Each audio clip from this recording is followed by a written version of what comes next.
Good morning students, welcome to English for class. Friends, English for की class में आप सबका स्वागत है। फ्रेंड्स आपको पता है कि वॉइस चल रहा है और वॉइस का आज आपका छठा क्लास है फ्रेंड्स, ठीक है ना। वॉइस के छठे क्लास में और स्पेशल रूल के सेकंड क्लास में आप सबका बहुत बहुत स्वागत। फ्रेंड्स आपको पता है कि हम लोगों ने कल first and second and third rule पढ़ा था। फर्स्ट रूल पढ़ा था कि सब्जेक्ट के बाद अगर मॉडल वर्ब आता है तो उसका पैसिव वॉइस कैसे चेंज किया जाता है, ठीक है। एंड सेकंड में बताया था कि मॉडल वर्ब के बाद अगर हैव आता है उसी मॉडल वर्ब में तो उसको कैसे चेंज करते हैं। उसके बाद थर्ड रूल मैंने बताया था स्पेशल रूल में कि अगर सब्जेक्ट आता है, जुड़ी वर्ब आता है, जैसे मान लीजिए I am to do it, है ना। तो सब्जेक्ट के बाद ईज़ एम वाज वर आता है, हैज हैव आता है, तो उसको पैसिव वॉइस में कैसे चेंज करते हैं फ्रेंड्स। यदि आप उस क्लास को ज्वाइन नहीं किए थे तो प्लीज़ आपसे रिक्वेस्ट है कि सबका लिंक जो है डिस्क्रिप्शन बॉक्स में दिया हुआ है वहाँ आप जाकर प्राप्त कर सकते हैं, या प्ले लिस्ट में सब क्लास दिए गए हैं, आप फ्रेंड्स वहाँ जाकर प्राप्त कर सकते हैं। चलिए फ्रेंड्स, उस क्लास को आगे बढ़ाते हुए आज की क्लास में हम लोग रूल नंबर 4 पढ़ेंगे। देखिए यहाँ लिखा हुआ है देयर प्लस एक जुड़ी वर्ब। इस एक देयर के बाद से एक जुड़ी वर्ब आएगा। अब देयर के बाद एक जुड़ी वर्ब क्या हो सकता है, is are am was were हो सकता है, डू डज हो सकता है, ठीक है ना, और हैज है भी हो सकता है। ये सब एक जुड़ी वर्ब्स है, ठीक है। उसके बाद से नाउन आएगा, टू आएगा, वर्ब वन आएगा। इसका पैसिव वॉइस अगर आप चलेंगे चेंज करने के लिए पैसिव वॉइस में, तो सबसे पहले फिर पैसिव वॉइस में देयर लिखेंगे, एक जुड़ी वर्ब लिखेंगे और नाउन लिखेंगे। टू प्लस वर्ब वन लिखते थे तो उसके जगह पर to be plus verb three लिख देंगे तो आपका पैसिव वॉइस में चेंज हो जाएगा फ्रेंड्स, ठीक है। देखिए यहाँ लिखा हुआ है देयर इज नो वर्क। क्या लिखा है, there is no work to do here, मतलब यहाँ काम नहीं है करने के लिए। तब कह सकते हैं यहाँ वर्क जो है नाउन है, ठीक है ना। तो आप there is no work to do here, यहाँ काम नहीं है करने के लिए, तो इसका पैसिव वॉइस अगर परीक्षा में पूछा जाता है तो सबसे पहले देयर लिखेंगे, इज लिखेंगे, नो वर्क लिखेंगे और टू लिखेंगे। बी और डू का वर्ब थ्री होता है डन, तो there is no work to be done here. इसका मतलब हो गया यहाँ काम नहीं है किए जाने के लिए, ठीक है। अब देखिए लिखा है there is no time to waste, time नहीं है वेस्ट करने के लिए, तो there is no time to be wasted.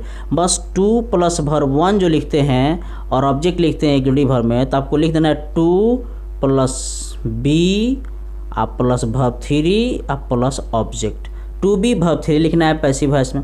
अब आइए आपका नेक्स्ट एग्जाम्पल हम लोग देखते हैं। नेक्स्ट एग्जाम्पल लिखा है there were some letters to write. There were some letters to write, मतलब कुछ खत थे लिखने के लिए। वेयर भी जो होता है आर का पुलल होता है, ठीक है ना, पास्ट टाइम होता है। तो there were some letters to be written. तो इस तरह से आपका चौथा स्ट्रक्चर समझ में बहुत अच्छा से आ गया होगा। नहीं आएगा तो फिर आप कमेंट करिएगा। चलिए अब स्पेशल रूल के 5वें स्ट्रक्चर में हम लोग देखते हैं क्या लिखा हुआ है। लिखा है ईट लिखा है, पहले लिखा था देयर, अब लिखा है ईट। तो लिखा है ईट प्लस एक जुड़ी वर्ब, टाइम हमेशा आते रहेगा, टू प्लस वर्ब वन आएगा, यहाँ कुछ नहीं करना है। ईट लिखना है, एक जुड़ी वर्ब लिखना है, उसके बाद टाइम लिखना है, फॉर यहाँ फॉर लिखना है, object to be verb three इसमें लिखना है।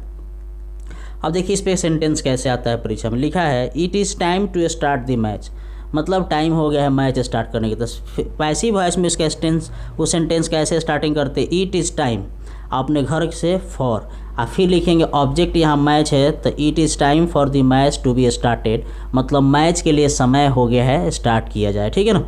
अब देखिए नेक्स्ट एग्जाम्पल लिखा है it was time to help her, मतलब समय था उसको मदद करने के लिए। तब ऐसे बनाएंगे it was time for her to be helped, ठीक है ना। इस तरह से आप ईट वाला सेंटेंस बना सकते हैं, देयर वाला सेंटेंस बना सकते हैं। चलिए अब आपको मैं एक बहुत इंपॉर्टेंट रूल पढ़ाने चल रहा हूँ जिसका नाम है, आप देखेंगे यहाँ लिखा है, आप रूल नंबर आप इसको 6 कह सकते हैं। यदि कोई सेंटेंस इंपरेटिव सेंटेंस का मतलब ऑर्डर से, कमांड से, रिक्वेस्ट से, एडवाइस से शुरू हो, ऑर्डर, कमांड, रिक्वेस्ट, एडवाइस, है ना, इस तरह से शुरू होता है तो इस प्रकार उसको पैसिव वॉइस में चेंज किया जाता है। ऑर्डर से, कमांड से, रिक्वेस्ट से शुरू होने वाले एक्टिव वॉइस को कैसे चेंज करते हैं आइए बात करते हैं। अब देखिए यहाँ लिखा है वर्ब प्लस ऑब्जेक्ट, वर्ब लिखा है प्लस ऑब्जेक्ट लिखा है, तो उसके बाद हम उसका जो पैसिव वॉइस बनाने चलेंगे वर्ब प्लस ऑब्जेक्ट का, जैसे मान लीजिए तो सबसे पहले लेट लिखेंगे, ऑब्जेक्ट लिखेंगे, बी प्लस वर्ब थ्री लिखेंगे। इस तरह से उसको पैसिव वॉइस बनाने के लिए चलते हैं। जैसे एग्जांपल लिखा है ओपन द डोर,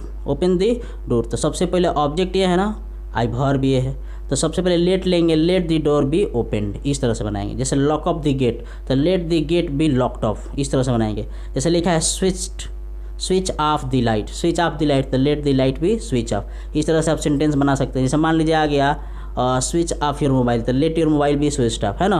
जैसे OPEN open the door, open the door, दरवाज़ा खोल दो, तो let the door be opened, OPENED opened लिखेंगे, ठीक है फ्रेंड्स।